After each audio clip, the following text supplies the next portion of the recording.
Hello and welcome to Happy Foot, Sad Foot, a Patreon exclusive episode here on Happy Foot, Sad Foot.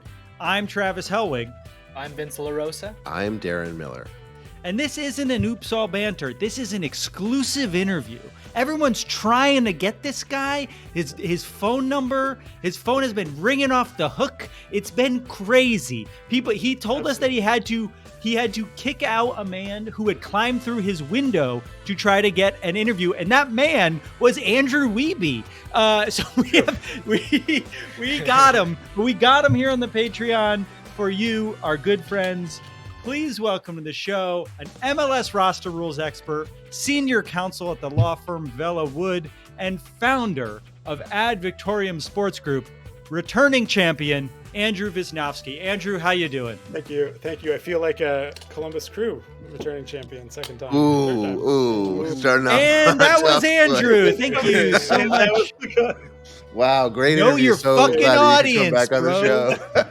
People Hey, are man. paying to listen to this interview. I was just about to be like, oh, this is so, yeah, we should refer to anyone who comes back on the show a second time as a returning champion. I love that. That's good. That's good. Returning champion, and last time he'll be on the show, Andrew Visnovsky. This is it. Yes, absolutely. Hey, I think I earned a couple more appearances seeing that I sat through the last MLS Cup in the Philly team section. That's true. Watching Gareth Bale score an equalizer in That's the 98th minute.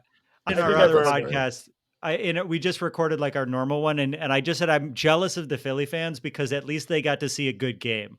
We got to watch a fucking boring game where LAFC did nothing. In the rain. Yeah, in the rain too. And we all got COVID. All three of us have COVID right now. Yeah, that's perfect. That's beautiful. I love COVID. It's a beautiful disease. I highly recommend it. If you don't have it yet, it's coming for you. So you're going to get it whether you want it or not. I'm sure.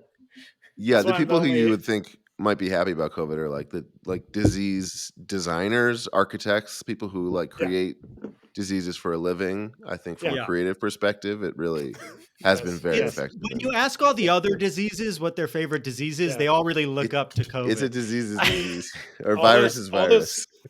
All those folks in the Wuhan lab are just patting themselves on the back. So we're going with lab leak? We agree that it's a lab leak? Yes, I think so. If the Joe lawyer Biden says it. Yeah. Oh wow. Yeah, I guess. Oh no. This is going great, guys. I'm doing Not only did you insult the people, not the LAFC fans, the ones who pay for content for LAFC, also you're supporting the lab leak theory, which I kind of do too. But we don't have to get into it now. Andrew, whoa.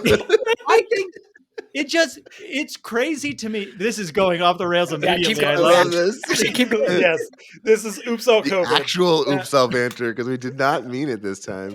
So here's why I believe it, and then we can explain why Andrew's here. It is insane to me that a COVID is a coronavirus. Coronavirus it's not the only coronavirus. Coronavirus is a type of virus. It's existed for a long time. It is hard for me to wrap my brain around the level of coincidence it must be for a coronavirus pandemic to start 10 minutes down the road from a lab that does genetic mutations on coronaviruses, one of the few labs on the planet, and the only one doing the type of research that could lead to a mutation that leads to that was making more deadly versions of the coronavirus is what I'm trying to say.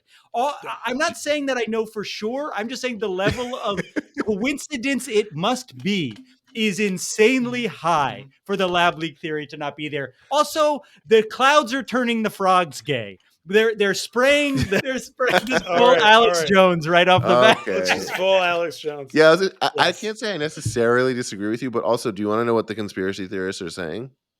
Literally that verbatim. Yes, what you just said. Nothing different, nothing more. Also, the frogs are being turned gay by the clouds. Travis, all that, including that. You missed one key point that has to always cap it whenever you say that. You have to end by, but do your own research, bro. Yeah, do your own research. That's right, do yes. your research. I'm not. I'm just asking questions, man. I'm just asking questions. I'm not saying it's true or not.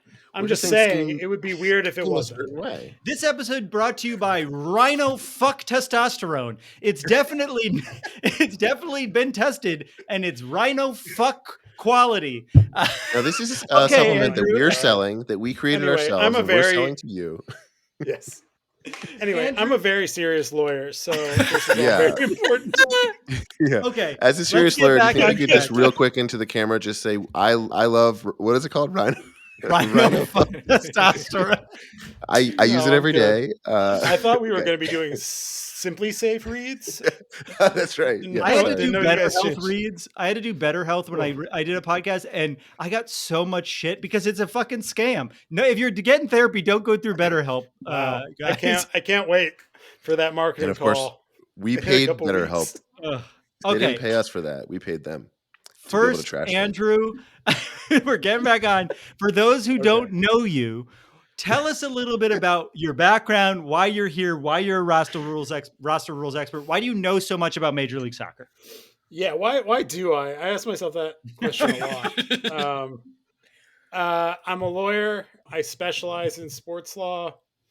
I worked at the MLS League office for 3 years in their player department, basically doing all of the signings and all of the salary cap compliance. And so part of my job there was to know all the rules. So when I left the league, obviously I took that knowledge with me and sort of turned it into a little bit of a legal practice, advising MLS clubs on compliance, then also helping agents and players sign with MLS teams to understand when an MLS team starts using spooky words like TAM and GAM, what that means and why they're talking about it. And you're still a sports lawyer now, right? You're just not you're not working directly for MLS anymore. Correct. So I work at a law firm. I have my own consultancy as well. So I do a lot of different sports stuff, but the soccer stuff is like my favorite stuff, I guess. And is the best way to put it.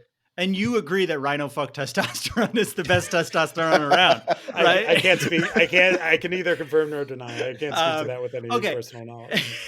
So let's talk about the roster rule changes because they're a little bit more boring, and then we'll get into US Open Cup after. Oops. You've made it to a dead end. That means you're not a Patreon subscriber. And if you'd like to watch the whole episode or listen to the whole episode, you can just by becoming a friend of the foot at patreon.com/happyfootsadfoot.